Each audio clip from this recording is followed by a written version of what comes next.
Assalamualaikum warahmatullahi wabarakatuh. Perkenalkan, nama saya Meisi, NPM E1D018025. Di sini saya akan mempresentasikan tentang judul analisis faktor-faktor yang mempengaruhi ekspor kelapa Indonesia tahun 1986 sampai 2015. Pertama yaitu pada bab 1 yaitu pendahuluan. Terdapat 1.1 latar belakang. Perdagangan internasional merupakan salah satu kegiatan yang memiliki peran penting dalam ekonomi suatu negara.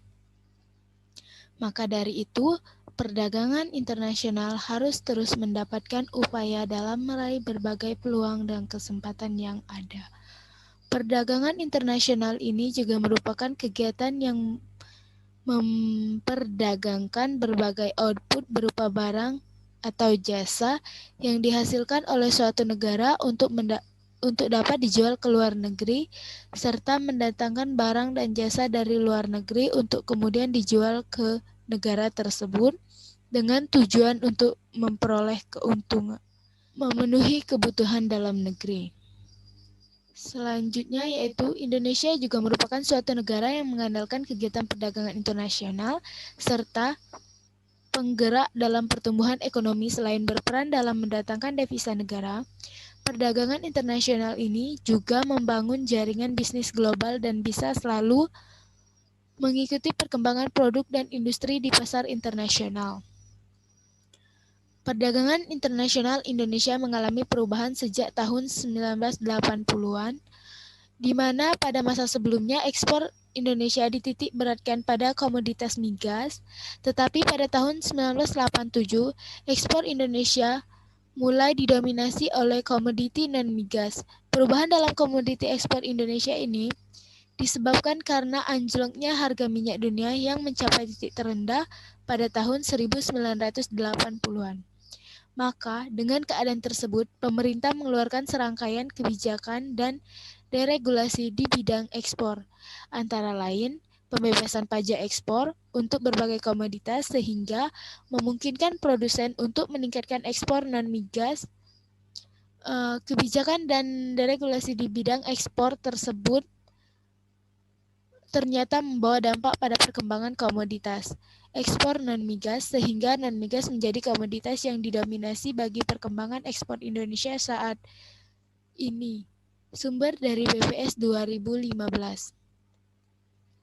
Selanjutnya yaitu sektor pertanian di Indonesia ini menghasilkan berbagai jenis komoditas. Salah satunya komoditas yang dihasilkan dari pertanian Indonesia adalah kelapa. Kelapa termasuk dalam komoditas andalan dalam kegiatan ekspor Indonesia karena selain komoditas ini memiliki keunggulan komparatif, kelapa Indonesia juga memiliki beberapa kelebihan. Dalam penelitian ini, perdagangan internasional dispesifikasikan pada satu komoditi untuk mengukur faktor-faktor apa saja yang mempengaruhi fluktuatif nilai ekspor di Indonesia. Maka di sini mengambil komoditi kelapa yang merupakan bagian dari komoditi perkebunan sebagai komoditi khas Indonesia. Sebagai negara tropis yang sangat luas, Indonesia merupakan salah satu negara yang memiliki lahan yang luas untuk bercocok tanam pohon kelapa. Pohon ini dapat ditemukan hampir di seluruh wilayah Indonesia, dari Pulau Sumatera hingga Pulau Papua. Luas perkebunan kelapa di Indonesia saat ini mencapai 3,8 juta hektar, yang terdiri dari perkebunan rakyat seluas 3,5 juta hektar, perkebunan milik pemerintah seluas 4.669 hektar, serta milik swasta seluas 66.189 hektar. Selama 46 tahun ini, luas tanaman kelapa meningkat dari 1,66 juta hektar pada tahun 1969 menjadi 3,8 juta hektar pada tahun 2015. Selanjutnya, perkebunan kelapa selama berkembang sebagai perkebunan rakyat karena sebagian besar dari lahan kelapa yang ada di tanah air, yakni 98% adalah perkebunan rakyat. Kekurangan yang ada pada perkebunan kelapa ini, rakyat di Indonesia umumnya adalah kondisi yang sama, yakni luas lahan yang sempit, pemeliharaan seadanya atau tidak sama sekali, tidak berada pada skala komersial, tidak dikelola secara tradisional. Pada tahun 2009, produksi kelapa Indonesia meningkat sebesar 3.257.969 ton per tahun. Sedangkan produksi kelapa dunia pada tahun yang sama mencapai sekitar 6.764.585,21 ton per tahun. Sekitar 48,16% konsumsi kelapa dunia diproduksi di Indonesia. Pada tahun 2010, Indonesia memberikan kontribusi produksi kelapa rata-rata sebesar 48% terhadap total produksi dunia.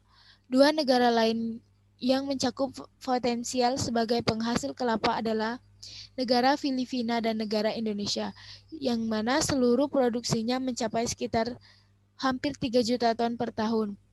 Dan yang menyusul adalah negara Brazil dan Sri Lanka.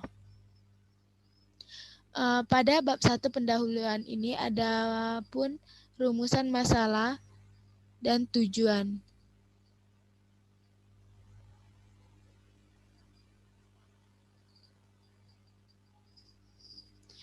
Untuk rumusan masalah yang dibahas dalam penelitian ini yaitu 1. Bagaimana pengaruh produksi kelapa Indonesia terhadap perkembangan ekspor kelapa Indonesia. 2. Bagaimana pengaruh harga kelapa dunia terhadap perkembangan ekspor kelapa Indonesia. 3. Bagaimana pengaruh kurs rupiah terhadap perkembangan ekspor kelapa Indonesia. 4. Bagaimana pengaruh inflasi terhadap perkembangan ekspor kelapa Indonesia. Adapun tujuan dari penelitian ini yaitu dapat menganalisis pengaruh produksi kelapa Indonesia terhadap perkembangan ekspor kelapa Indonesia. 2. Menganalisis pengaruh harga kelapa dunia terhadap perkembangan ekspor kelapa Indonesia. 3. Dapat menganalisis pengaruh kurs rupiah terhadap perkembangan ekspor kelapa Indonesia. 4. Menganalisis pengaruh inflasi terhadap perkembangan ekspor kelapa Indonesia. Bab 2 yaitu metode penelitian. Pada metode penelitian ini ada 2.1 yaitu jenis data dan sumber data. Penelitian ini menggunakan data sekunder di mana data sekunder ini adalah data yang diperoleh oleh pihak lain atau pihak kedua. Data yang diperoleh dari hasil publikasi orang lain. Data sekunder yang digunakan dalam penelitian ini adalah data time series dari tahun 1986 sampai 2015. Di mana data ini diambil dari skripsi yang berjudul Analisis Faktor-Faktor yang Mempengaruhi Ekspor Kelapa Indonesia tahun 1986 sampai 2015. 2.2 yaitu spesifikasi model. Variabel-variabel dalam penelitian ini diaplikasikan dengan menggunakan model sebagai berikut. Delta ekspor sama dengan alfa 0 ditambah alfa approach ditambah alfa 2 kurs ditambah alfa 3 HKDT ditambah alfa 4 GDV keterangan ekspor sama dengan jumlah ekspor kelapa pada periode waktu. Approach sama dengan jumlah produksi kelapa pada periode tertentu. Kurs jumlah nilai tukar rupiah pada periode T.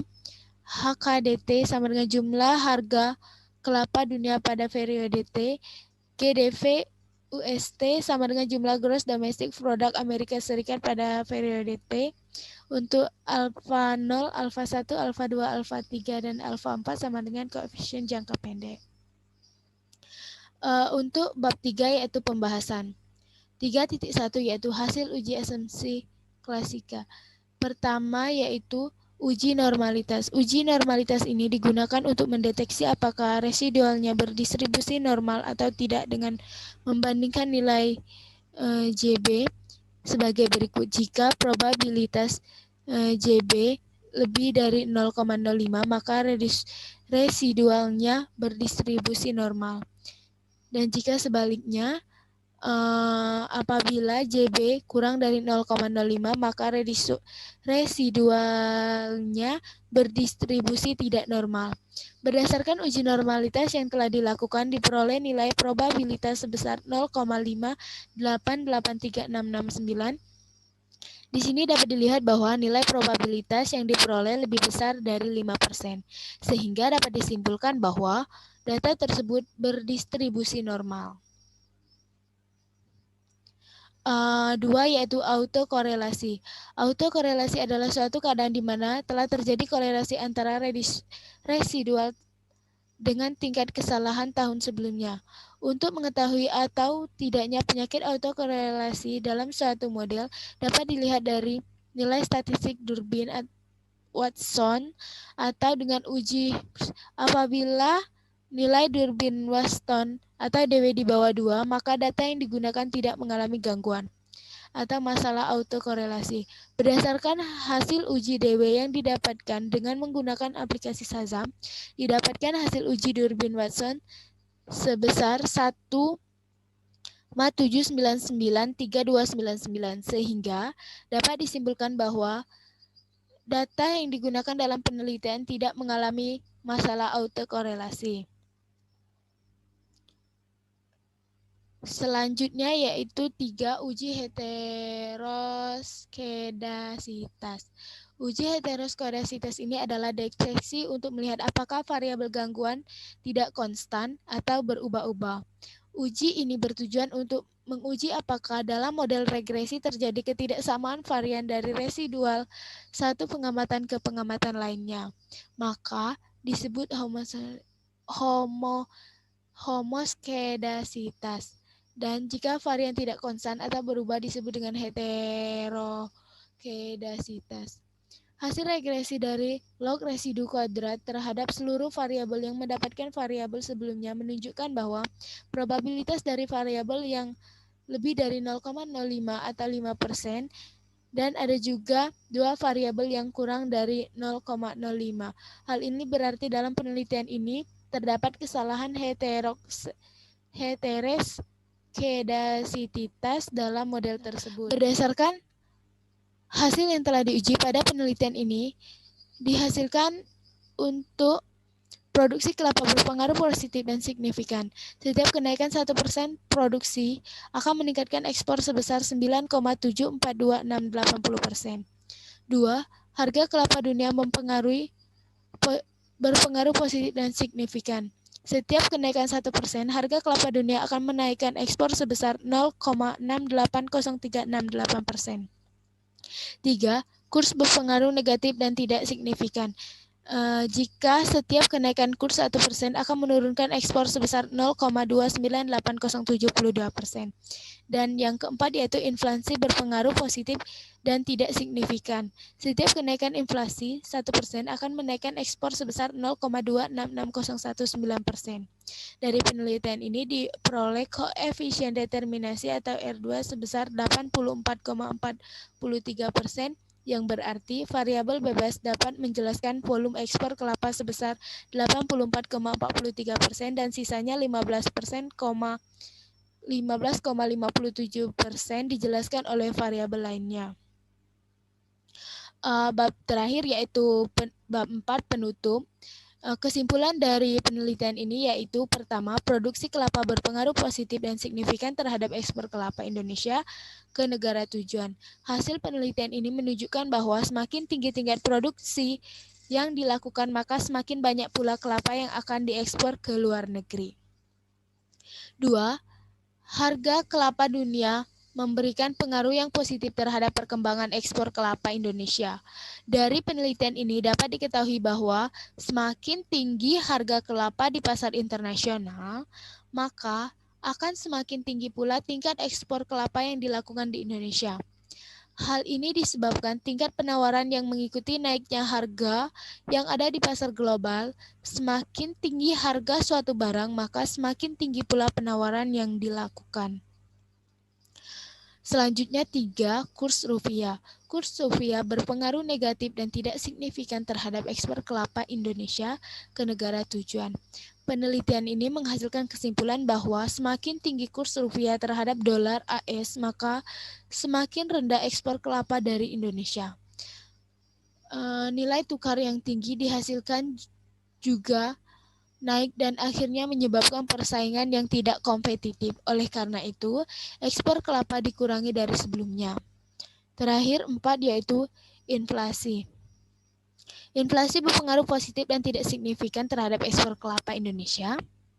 di mana hasil dari penelitian ini menunjukkan bahwa semakin tinggi inflasi yang terjadi, maka semakin meningkat pula ekspor kelapa dari Indonesia. Mungkin itu saja yang dapat saya jelaskan dari hasil penelitian ini. Apabila saya ada kata saya mohon maaf, saya akhiri. Wassalamualaikum warahmatullahi wabarakatuh. Terima kasih.